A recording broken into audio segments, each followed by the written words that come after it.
So this is the video for my board game. I like to call it Coneheads. So these are the legs. There are 4 of them. Be careful when you insert the T-shaped piece that you just insert it correctly like that. I don't think there's a way to screw it up. Just make sure it's perpendicular, T flat. Okay? And then you have the gray cones. You should have 4 of these gray cones. You can print more if you'd like. And then we have 4 each of colored cones. So first of all, let's start off with the base board, the original board.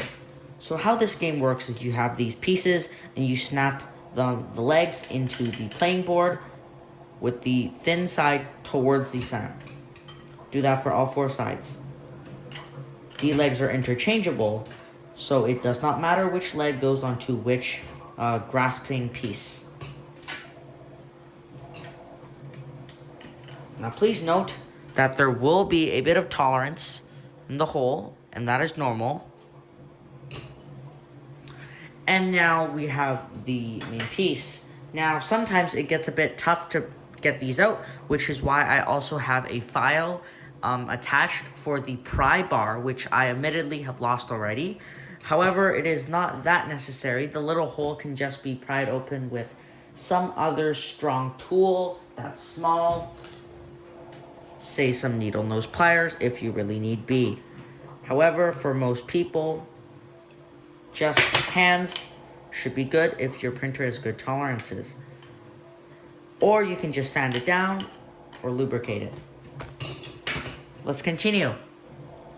So, you take the 4 gray cones and you agree with your friends that you're playing with to place them in certain slots. Now the original, actually, this board is meant to represent monkey bars in a school playground, where originally we started with the cones placed like this. However, you're free to variate. So the goal of this game is to get points, and you can decide how many points to win. Let's say the original will be 30. So you take a cone of your team color, you flip it like that. Must do a rotation. If it gets stuck like that, if it gets stuck on the rack in any way, including on top of the cones, like that, that would constitute 1 point. However, if it lands vertically straight up like that on any surface, that is 3 points. However, if you land like this, that is 1 point again. Just like that. That's 1 point. That's 1 point. That's 3 points. And the legendary 10 points. Just like that. If you somehow get it land tip all the way inside the cone, then that is 10 points. Now each have 4 cones, and that's just for ease of play. However, it is 1 at a time. So for example, if blue was playing red, yellow, and orange, blue would go first, red would go, orange would go, yellow would go, and then we would repeat in that same order. And so now let's introduce the tic-tac-toe or the 3x3 playing grid. You can also choose to use the same rules as we did with the bigger grid. However, I originally designed the smaller grid to be played for tic-tac-toe.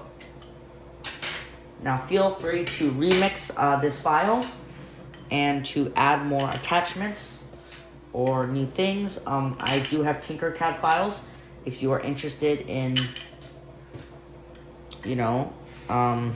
making more attachments and fun things to add on. I would appreciate it.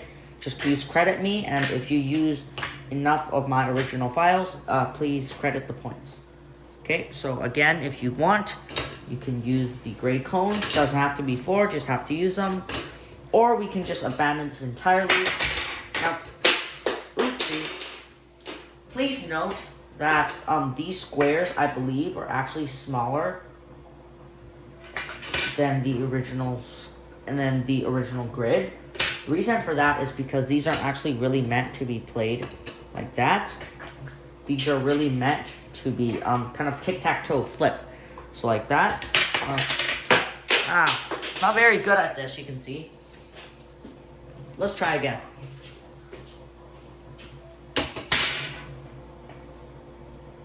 Okay, yeah, got that. And so now we will go red, blue. Oh, that does not count. However, if it gets, we don't remove it though, so that knocks in, and that's good for red. So blue, now it's red's turn. Blue's turn. Red's turn. Ooh. I don't have a lot of skill, as you can clearly see. That one's stuck, probably for good. So that's one where you can block permanently. And another rule is that you get the cone to land inside another cone, then you take that space. And if you run out of cones, then you simply lose.